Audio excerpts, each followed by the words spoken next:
The silver lining on my black tie caught a glint of the sun just as they lowered the casket. It looked almost festive for a second. My knuckles were red from clutching the folded service pamphlet too long, and no one would meet my eyes, except for Aunt Rosie, who just looked confused. Not angry, just off, like she was trying to figure out where she'd seen me before. I was 3 rows back, behind the cousins and just ahead of the neighbors. The kind of seat you take when you don't want to intrude but still feel obligated to be seen. Except I wasn't. Not really. Because to most of them, I wasn't even there. It started 2 nights before the funeral, though I didn't know it at the time. I'd flown in early, stayed at a modest little motel 15 minutes from the church. It smelled like off-brand disinfectant, and the wallpaper had started to peel at the corners, but it was close, and I didn't want to stay with family. Not this time. Not since what happened after Grandpa's stroke. That's another story, but it's part of how we got here. My cousin Jared and I hadn't spoken in almost 3 years. At first, I thought it was a slow fade, the way cousins sometimes drift once they hit adulthood. But Jared made it personal, and then he made it public. I only found out because Taylor, an old friend from high school, texted me. "Hey, Jared posted about you on Facebook. Something about skipping the funeral? Thought you were flying in." My stomach turned before I even opened the app. Sure enough, there it was.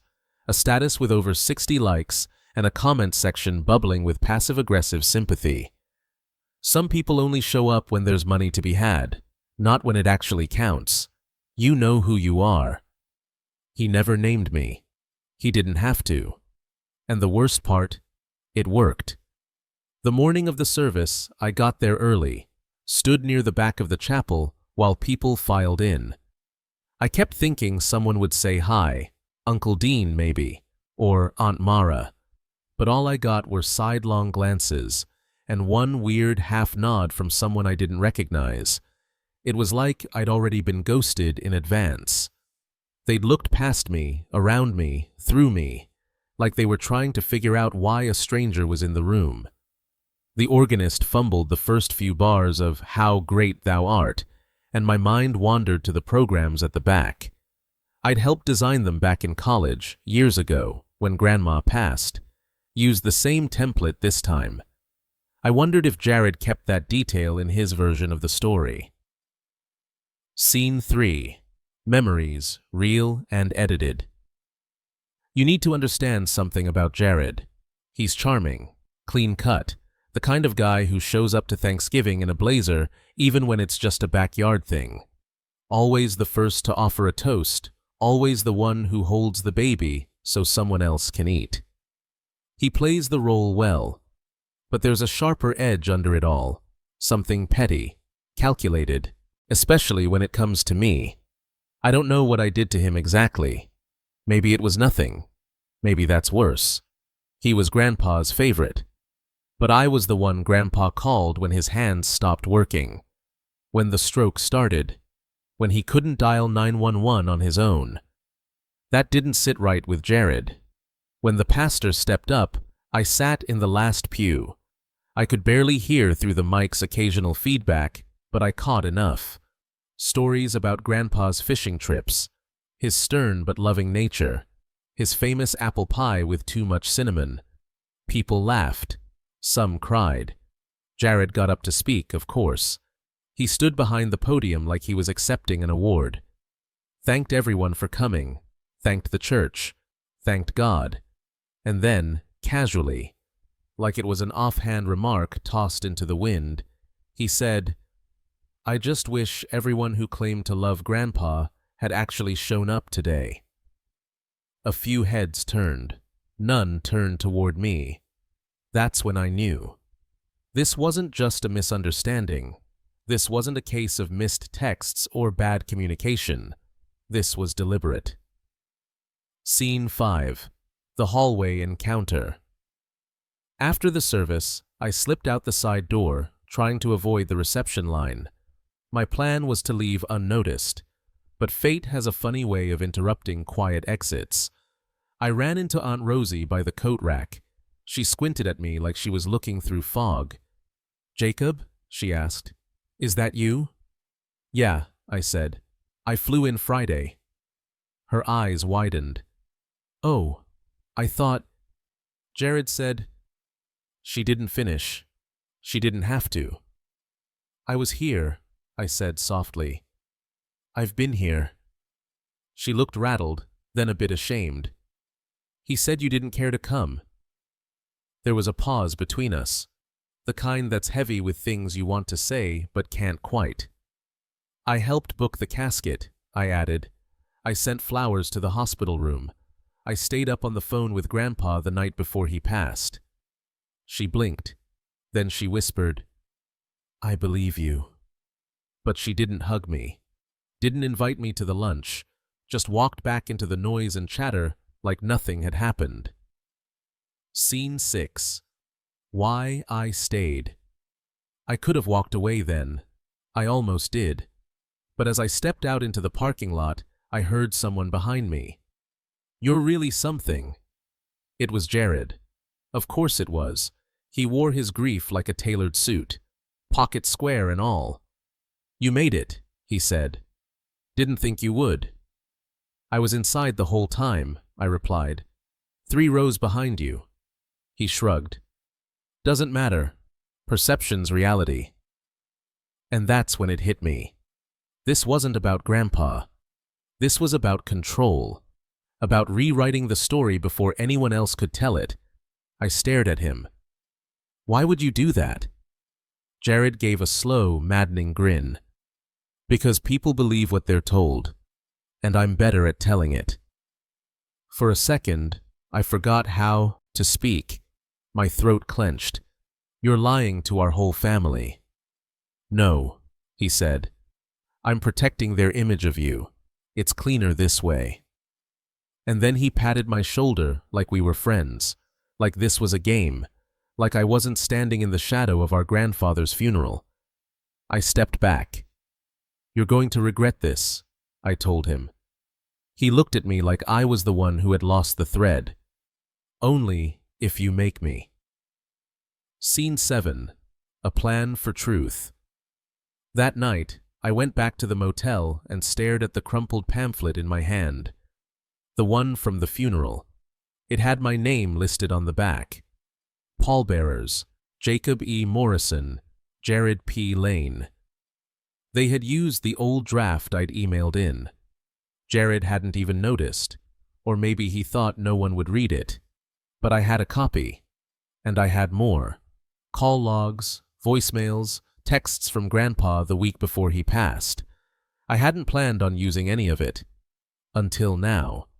Now I was considering the very thing Jared had accused me of, making it public, letting people see what actually happened, letting the lie collapse under the weight of the truth. But the thing about truth, you only get to drop it once, and when you do, you'd better be sure it lands loud enough to matter. The motel alarm buzzed at 6, but I'd been awake since 5. Couldn't shut my mind off. Every time I closed my eyes, I heard Jared's voice again. Perception's reality. It echoed in that smug tone he wore like cologne. I stared at the ceiling fan blades until they blurred. Part of me wanted to pack up and fly home, cut my losses, let the lie settle like dust, the way most do in this family. But that line kept coming back, the one from the program. Pallbearers, Jacob E. Morrison. I hadn't told anyone about that version. I'd sent the updated PDF to the funeral director a week before I flew out. Jared must have used it because it was convenient, because it looked clean. Maybe he never even read the back. Or maybe he just figured no one else would. The irony was almost cinematic. I was in the funeral program, and somehow still invisible. Scene 2. Digging through the receipts. I laid everything out on the scratchy bedspread. My phone, my iPad, the printed itinerary, even the email string with the funeral home. I wasn't hunting for revenge. Not yet. I just needed to see the full picture. There were calls from Grandpa on the Tuesday before he passed. 3 in a row. 1 voicemail, still saved. Jake, just wanted to say I'm proud of you. Don't let anyone rewrite who you are. You hear me? That hit harder than I expected. I'd forgotten he said that. Then there were the texts. Me coordinating flower delivery with the hospital. Me confirming the funeral color palette, navy and cream. Grandpa was particular. Me asking if Jared needed help picking music. No response. That last one was from 3 weeks ago. Left on read. Scene 3. The family. Group chat, or what's left of it. We used to have a shared family thread on WhatsApp called Lane Legacy. Jared started it years ago. Before the tension. Before the split. I hadn't looked at it in months. It had gone quiet after Grandpa's stroke, except for the occasional happy birthday post or blurry photo from Aunt Mara's yard. But when I opened it that morning, I nearly dropped my phone. Jared had posted again, late the night before. Some people will try to show up after the fact, hoping that presence will erase absence. It doesn't. Don't be fooled. Under it was a photo. Of the church. Taken from the pulpit, crowd facing away. Blurry, but you could tell it was the final blessing. I could see my own shoulder in the frame. Back row, right side. Cropped, but unmistakable. My jaw clenched. I knew what he was doing. He was making sure his version stuck. Cementing it. Letting doubt become lore. And I wasn't the only one who saw it. A few cousins had chimed in. Sad truth. Well said. Some people only care about appearances. Not one of them had texted me since I landed. Scene 4. The one who reached out. Around noon, my phone buzzed again. This time it wasn't more silence. It was a name I didn't expect. Lena, cousin. You know how families split into factions? Lena had always been Jared adjacent, not quite in his pocket, but close enough. She used to defend him like it was her side job. So when I saw her name, I braced for a scolding. But the message read, "Hey, this is going to sound weird, but were you at the funeral?" I stared at the screen for a long moment, then typed, "Yes, I was there. Entire time." She replied within seconds. "I thought I saw you, but Jared said, 'Never mind. Can I call?'" We talked for 45 minutes. She'd sat near the back too, a few rows across from me. Said she saw someone who looked like me, but assumed she was mistaken. Everyone else was so certain I hadn't come. Lena sounded tired, like someone who'd finally started asking questions she wasn't ready for. "He told the whole family you ghosted the service," she said. "Said you sent the flowers just to save face." "He's lying," I said, "and I have proof." "So what are you going to do?" Good question. That evening, the post-funeral dinner took place at Aunt Mara's house. The big wraparound porch with the sagging swing, the same house where we used to play hide-and-seek under the deck. I wasn't invited. Not explicitly. Not in the chat. Not in any email. But I drove by anyway. Parked a few houses down and walked past slowly. There were lights strung across the yard, folding tables covered in catering trays, and Jared, at the head of the biggest one, holding court like he'd earned it. People laughed when he laughed. Toasted when he raised his glass. I didn't stay long. Just enough to see the optics. Enough to burn the image into my brain. It wasn't jealousy. It was mourning. Not just for Grandpa, but for what this family used to feel like. Before truth became optional. Back at the motel, I pulled up Facebook. I don't post much. I'm not one for long statuses or passive-aggressive digs. But this time, I wrote something different. Deliberate. Factual. Measured. To anyone who was told I missed Grandpa's funeral, I didn't. I sat in the back. I mourned quietly. and I didn't want to turn a moment of grief into a spectacle. But when lies get repeated enough, they start to feel like truth. So, here's mine. I attached a photo, not of the casket, not of the crowd, just the folded program, with my name listed as a pallbearer, no commentary, no hashtags, just clarity. And then I turned off my phone and sat in silence. Scene 7. The first response. It didn't take long. The next morning, my post had over 100 reactions, comments ranging from shock to quiet apologies. Even a few family members messaged me privately. "I didn't know. I'm sorry. That's messed up, Jake. You deserved better." Now I'm questioning a lot of things. But the one I didn't expect, Jared. He messaged me directly. "Cute stunt. You done?" That was it. No apology, no backtracking. Just contempt. I didn't reply. Not then. Instead, I took a screenshot. Not out of spite. Out of insurance.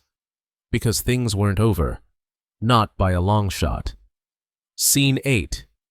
Who really knew? Later that day, Lena messaged again. She'd talked to Aunt Rosie and Uncle Dean. Both had admitted to feeling unsure after Jared's posts, but also remembered thinking they saw someone who looked like me. The weirdest part, the funeral home director, Mr. Clancy, had apparently mentioned me when giving Jared the final draft of the program. "Glad Jacob's flying in. We'll have everything ready." But Jared told them I canceled last minute. He'd erased me in real time, and most people went along because that's what people do when you wear a blazer and speak first. Scene 9. Revelation at the cemetery. Before leaving town, I went back to the cemetery. Just me and a cheap bouquet of white mums I picked up at the gas station. Grandpa's plot was still fresh, the ground uneven where they'd packed the dirt. The wind was soft that morning, enough to lift the corners of the laminated prayer card someone had left behind. I crouched, placed the flowers down, whispered, "You knew this would happen, didn't you?" No answer, of course, just the sound of birds and the rustling of leaves. But I remembered his voicemail again, the one from that Tuesday. Don't let anyone rewrite who you are. It wasn't just advice, it was a warning. Scene 10. The next move. That night, I drafted a longer post. Not for Facebook, for Medium. A public story. No names. Not yet. But all the facts. The timeline. The texts. The receipts. It wasn't to go viral. It was to build record. So when the next lie came, and it would, I'd already spoken. My voice would be there. Archived. Permanent. I wasn't going to be invisible anymore. And neither was the truth. I hit publish on the Medium post just after midnight. The motel desk light buzzed low, the hum of the vending machine outside droning through the thin walls. It was one of those moments where your heart hammers a little, even though you're just sitting in a chair. The piece was titled simply, "I Was There," a story about grief, gaslighting, and the lie that followed me home. It didn't name Jared. I was careful about that. I laid out the facts, dates, quotes from voicemails, screenshots of texts, the funeral program with my name in the pallbearer section. It wasn't a call-out, it was a record. But sometimes the truth doesn't need a spotlight. Sometimes just whispering it is enough for people to hear it in a scream. Scene 2. The comments come. The Medium post started slow. A few reads, a couple of claps. Then someone shared it to Reddit, our family drama or something like that. Then Twitter. Then a grief support group on Facebook.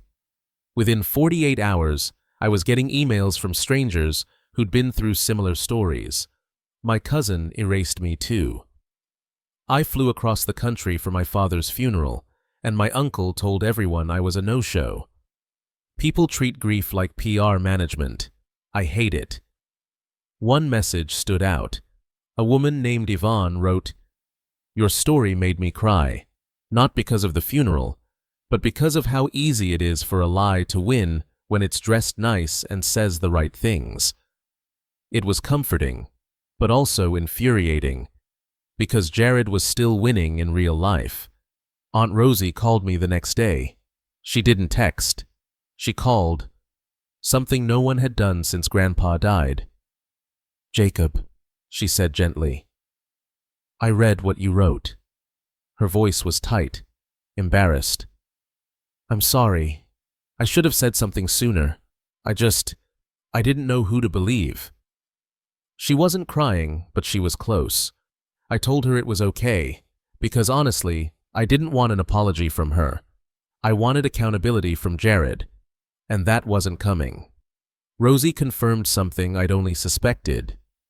"Jared told us you were flying standby and bailed at the last second. He said you texted him that morning saying you couldn't deal with the emotion." "I never said that," I replied. "I know that now." She paused. "Some of us do." Scene 4. The Falling Dominoes. That call was a spark, because after Rosie, others followed. Uncle Dean, Cousin Rachel. Even Taylor, who'd originally warned me about Jared's post, reached out to say, "I always thought it was weird that you'd just ditch the funeral like that. Glad the truth's out."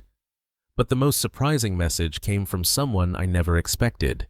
Grandma's old neighbor, Mrs. Arliss. She'd been at the service. Hadn't spoken to me, but had apparently seen me walk in. She wrote, "I remember seeing you in the back. I remember thinking, he came after all.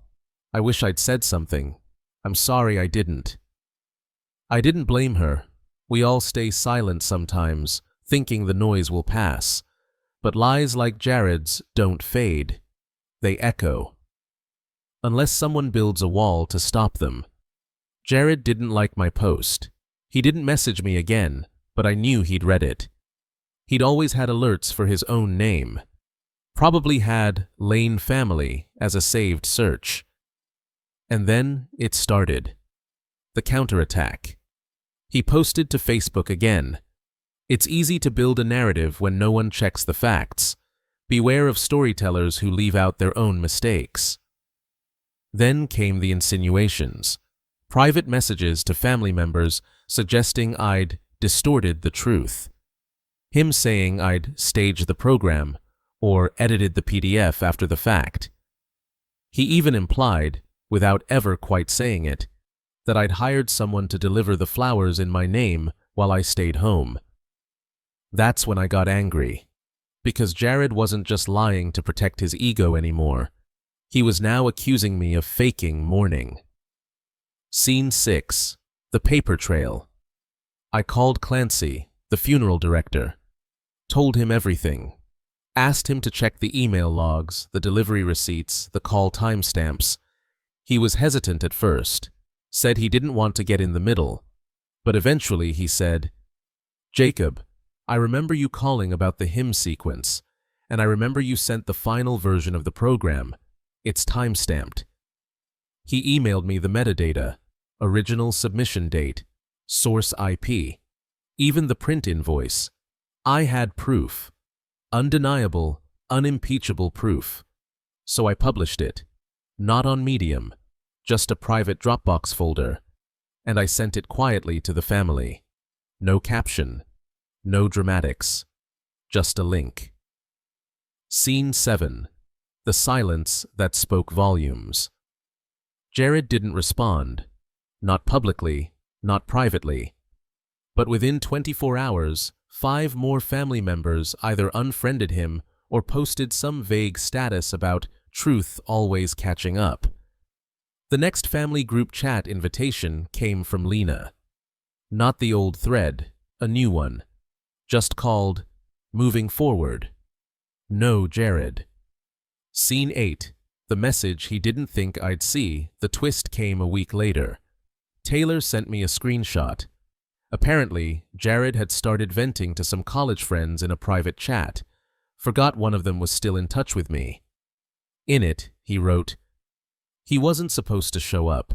I told him not to come. I thought he'd stay away if I iced him out early. I never expected him to make a whole thing out of it. Now I'm the bad guy because he brought receipts? Unbelievable." That line did it for me. He admitted it. Jared hadn't just assumed I wouldn't come. He'd actively tried to block me out of my own grandfather's funeral. And he was mad because I wouldn't go quietly. Scene 9. The final straw. I thought about going to the next family gathering, some fall thing Mara was hosting, apple picking or a backyard BBQ. But the invitation never came. Instead, Lena told me they were keeping it small. Translation: drama-free. I understood, but it hurt. Because truth doesn't always fix what was broken. Sometimes it just exposes the cracks no one wants to look at. Scene 10. Why I'm still talking about it. People ask why I keep bringing it up, why I wrote the post, why I saved the emails, why I tell this story every time someone asks, "How's your family doing?" Because silence is what liars pray for. Because funerals are where the living get rewritten. And because I was there, in the pews, in the shadows, in the truth, and I refuse to let anyone erase that again. It had been almost a month since the funeral, but the ache hadn't dulled. Not the grief. I'd made my peace with Grandpa's passing in those last phone calls we had. The ache was something else. It was the way memory could be reshaped, rebranded, retold, without your consent. Like watching someone edit a movie you lived in, frame by frame, and cast you out of your own scenes. I started having dreams where I was stuck in the back of the church, shouting, waving my arms, and no one turned to see me. Sometimes, Jared was standing at the front, giving the same speech, calling me absent while I screamed, hoarse, invisible. I'd wake up gasping in the dark, heart pounding. Every time, I reached for the pamphlet. Still folded, still creased, still real. After the Dropbox folder went out, things in the family didn't explode. They just divided, not openly. There were no public callouts or Team Jared versus Team Jacob group chats, but there was a quiet shift. Invitations stopped being all-inclusive. Updates didn't reach everyone. Lena told me Aunt Mara started a new email thread to streamline communications. I wasn't on it. Rosie texted me once to say, "It's not personal." But of course it was. Because when you expose a lie, you don't just threaten the liar. You threaten everyone who clung to the comfort of believing it. Scene 3. The church call. Clancy, the funeral director, called again. He sounded nervous. "I just wanted you to know, Jared came by the office." I sat up straighter. "Why?" He asked if we could issue a retraction. I blinked. A retraction? He wanted me to say we'd misprinted the program, that your name was an error. I laughed, not out of humor, more like disbelief. "And did you?" "Of course not. I told him we had the email trail, that we printed what was submitted." He got flustered, left quickly. I thanked him. Again. But I sat with that call long after it ended. Jared wasn't done. He wasn't admitting anything. He was still working angles, trying to reshape the story, trying to turn evidence into ambiguity. Scene 4, the job interview. I almost didn't take the call when it came in. Unknown number, Tuesday afternoon. But I answered. "Is this Jacob Morrison?" "Yes, who's calling?" "My name's Rachel Ventura. I'm with Legacy Voices podcast. We feature personal stories about grief, memory, and family truth. One of our listeners shared your article, and I nearly hung up. The last thing I wanted was to turn this into content, to become a TikTok anecdote or someone's viral reel. But Rachel's voice was calm, measured. She didn't want drama. She wanted perspective. So I said yes. We recorded the episode a week later. Just me, Rachel, a mic, and an hour of raw honesty. I told it all, start to finish. How I flew in early. How I stayed quiet during the service. How Jared posted the lie before I'd even unpacked. How people believed it because it was easier than questioning him. How I didn't want to fight until the lie grew legs. When it aired, I got dozens of messages. Strangers again. But this time, also co-workers, distant friends, a cousin from my dad's side I hadn't spoken to in years. They all said the same thing. I've seen this happen. Thank you for saying it out loud. Out of nowhere, a text came from Aunt Mara. Hosting a fall lunch next Sunday. Hope you can make it. Family is messy, but you'll always be welcome. I didn't know what to think. Was it peace or PR? I asked Lena. She said Jared would be there. Of course. I almost said no. Almost. But I remembered something Grandpa once said on the porch after a particularly bitter family argument. You don't keep peace by disappearing. You keep it by standing where the lie expects you not to. So I said yes. It was crisp out that day. Golden leaves across Mara's backyard. Folding tables again. Cider in paper cups. Someone's playlist humming from a Bluetooth speaker. I walked in through the gate. Heads turned. Some smiled. Some looked surprised. A few looked downright uncomfortable. Jared was near the grill, flipping burgers. He saw me, froze for a second, then smiled. That smile, fake as varnish. Jacob, he said, walking over, arms wide like nothing had ever happened. Glad you made it. I shook his hand, firm, unyielding. I was always here, I said. His smile cracked. Scene 8. The real conversation. We didn't talk again until most people had eaten. I was sitting near the fire pit when Jared came over, plate in hand, still pretending everything was fine. I read your piece, he said casually. Well written.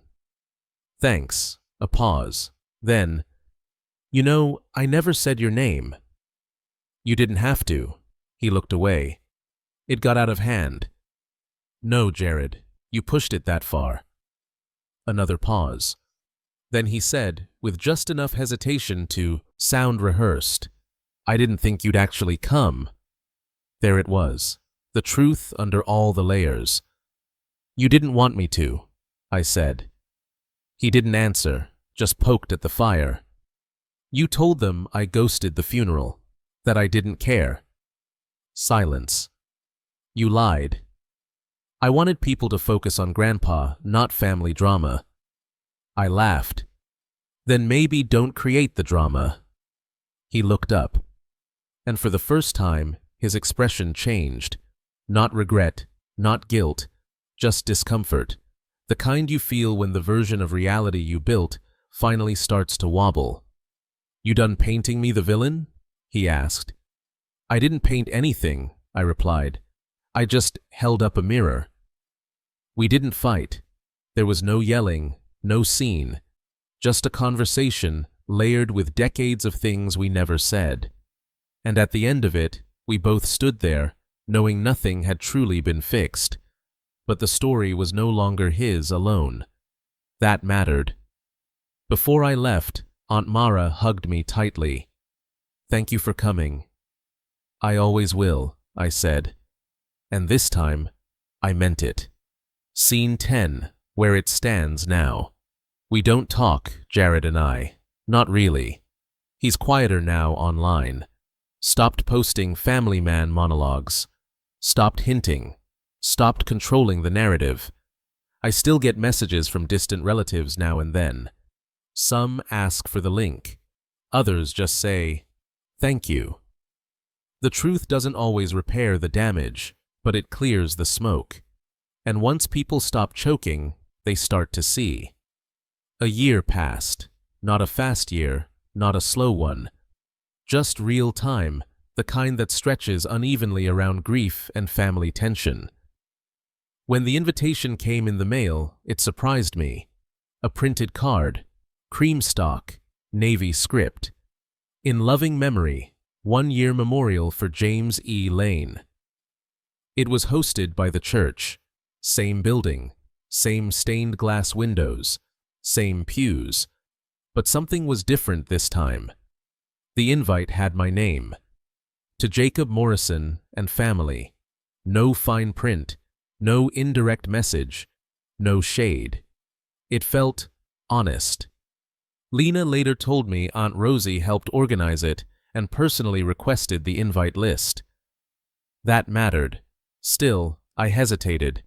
Not because of Grandpa, not because I didn't want to remember him, because of what the room used to feel like. But I went anyway. Scene 2. Familiar faces, different eyes. There was less small talk this time. Less fake laughter, fewer air kisses. Maybe people had just grown older. Maybe some of them had quietly picked sides. Or maybe, just maybe, when you stop letting one person control the narrative, people remember how to think for themselves. I saw Uncle Dean first. He hugged me. Real hug. No shoulder pat, no half turn. "Glad you came," he said. "I never left," I replied. Then Rachel.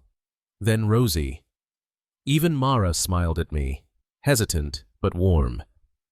The only one who kept his distance. Jared. Scene 3. The eulogy. I never got to give. After the hymns, after the prayer, there was a short section called Reflections. I hadn't planned to speak, but then the pastor said, "If anyone wants to share a few words, the floor is open." And I stood up, heart racing, knees loose. I walked to the front, past the pew where Jared sat, eyes lowered. The mic was slightly too short. I adjusted it. "My name's Jacob Morrison. James Lane was my grandfather." The room waited, and for the first time, I didn't care how they looked at me. I sat in the back row last year, quiet, unnoticed. But I was there. I grieved. I remembered. I honored him. I looked across the room, into eyes that once held doubt, now softer. "And the thing about memory," I continued, "is it doesn't need to shout to be true. You just have to keep showing up." A pause. I loved my grandfather, and I remember every call, every talk, every stubborn piece of advice he ever gave me. I looked down at my hands. The fingers were trembling. Not from nerves, from release. We don't get to choose how we're remembered, but we can choose how we live, and what we defend when memory gets hijacked. Then I nodded once, and walked back to my seat. After the service, I went to the cemetery again. This time, the grass had settled. The stone had been placed. It read, "James E. Lane, beloved, father, grandfather, friend. Tell the truth, even when it shakes things loose." That last line, that was Lena's doing. She'd asked the family for a quote. Jared had suggested something generic. Rosie offered one of Grandpa's favorite hymns, but Lena pushed for this. Because that's what Grandpa always said when we were kids, when we broke a window, or skipped Sunday school, or blamed the wrong sibling. Tell the truth, even when it shakes things loose. And it did. It shook everything. We ran into each other at the coffee table set up in the church lobby. He was pouring a cup of decaf. Saw me. Didn't flinch. "Nice speech," he said. I nodded. "Thanks." He stirred in sugar. "You know, I used to think I was protecting Grandpa's image. I didn't respond. Then he added, but maybe I was just protecting mine. I raised my eyebrows. That's as close to an apology as I'm gonna get? He cracked a dry smile. You've always been the one who wants things spelled out. Only when people write fiction in real life. He didn't laugh, but he didn't walk away either. I didn't expect you to hold on so long, he said. That's the thing about truth, I replied. It doesn't expire. He gave a small, tired nod, then walked away. No drama, no blow-up, just quiet. And sometimes, quiet is the only closure you get. Months later, we had a small family brunch at Lena's apartment. A few cousins, some kids, coffee, bagels, fruit on toothpicks. It was low-key. No centerpieces. No speeches. I brought a photo album Grandpa had once kept in his attic, the one Jared never touched because it was mostly me and Grandpa fixing the old lawnmower, painting the deck, sitting by the lake. I laid it on the table. People passed it around, smiled, laughed. Jared wasn't there. He wasn't not invited. But no one reached for him either. It wasn't exile, just space. And sometimes space is what justice looks like when the court is your own blood. Not because I need people to hate Jared. I don't. Not anymore.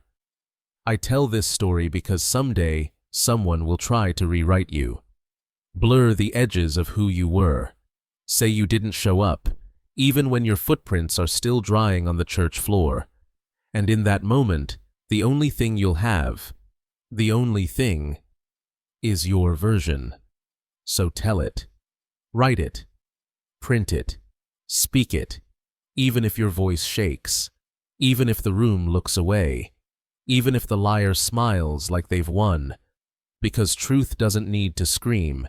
It just needs to stand. And I did. I stood at my grandfather's funeral. And I'm still standing now. If this story moved you, subscribe for more real-life confessions and emotional journeys like this one.